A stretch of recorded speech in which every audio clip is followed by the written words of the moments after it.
আচ্ছা, আমাদের আজকের প্রোগ্রামের টার্গেট হচ্ছে দুইটা, একটা হচ্ছে জুলাই ঘোষণাপত্র আর জুলাই সনদ, এই দুইটাই দিতে হবে।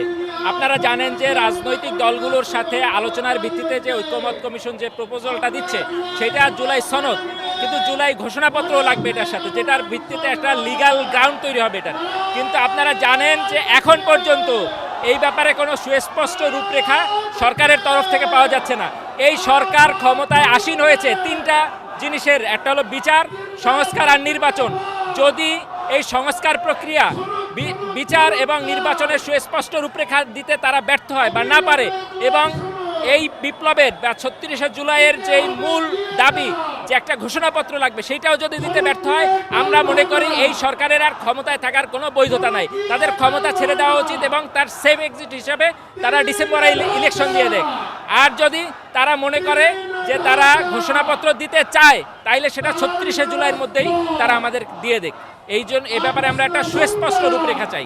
৩৬শে জুলাইয়ের মধ্যে যদি ঘোষণাপত্র সরকার দিতে ব্যর্থ হয়, তাহলে বাংলাদেশ জনগণকে সাথে নিয়ে দুর্বার আন্দোলন গড়ে তুলবে এবং সেটা অবরোধ, হরতালের মতো কর্মসূচি হতে পারে।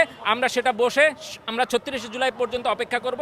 তার মধ্যে যদি ঘোষণাপত্র না আসে, তাহলে আমরা হরতাল অবরোধের মধ্যে কঠোর কর্মসূচির দিকে যাব। মাত্র রাজনৈতিক দলগুলোকে, তাও গুটি কয়েক রাজনৈতিক দলগুলোকে, যারা এই ক্যাটাগরি কোড অ্যান্ড কোড সরকার বলতেছে এই তিনটে হলো বড় দল, এদের গুরুত্বটা দেওয়া হচ্ছে। এইখানে মাদ্রাসার শিক্ষার্থীদের বলেন, বিভিন্ন দরবার বলেন, বিভিন্ন ধর্মের যারা আছে, যারা জুলাই যোদ্ধা আছে, জুলাই আহত যারা আছে, এই বিভিন্ন যে স্টেক হোল্ডার, যেটাকে বলা যাইতে পারে প্রতিনিধিত্বমূলক, এই ধরনের কোনো প্রক্রিয়ার মধ্যে সরকার এখন পর্যন্ত নাই। ফলে আমরা মনে করি এইটা একটা প্রশ্নবিদ্ধ প্রক্রিয়ার মধ্য দিয়ে আগাচ্ছে।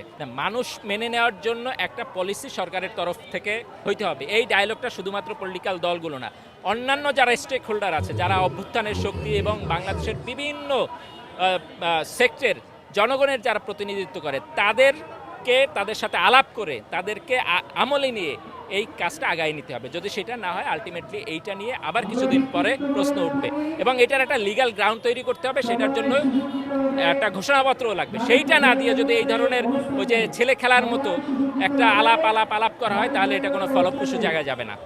আমরা এইটাকে পুরোপুরিভাবেই ইন্টারিম সরকারের একটি ব্যর্থতা হিসেবে দেখি। কারণ এই সরকারের প্রথম কাজই ছিল তারা যখন ক্ষমতায় আসে তখন জুলাই ঘোষণাপত্রটি নিশ্চিত করা, যেটি জুলাই পরবর্তী সময়ে সবচেয়ে মৌলিক দাবি ছিল। কিন্তু আজকে 1 বছর পরেও তাদের কোনো জুলাই ঘোষণাপত্র নিয়ে কোনো সাংগঠনিকভাবে বা আইনগতভাবে কোনো পদক্ষেপ দেখা যায়নি। একটা ছোট্ট খসড়াপত্র দিয়েছে, যেটাতে আসলে জুলাইয়ের কোনো মনোভাবই প্রকাশ পায়নি।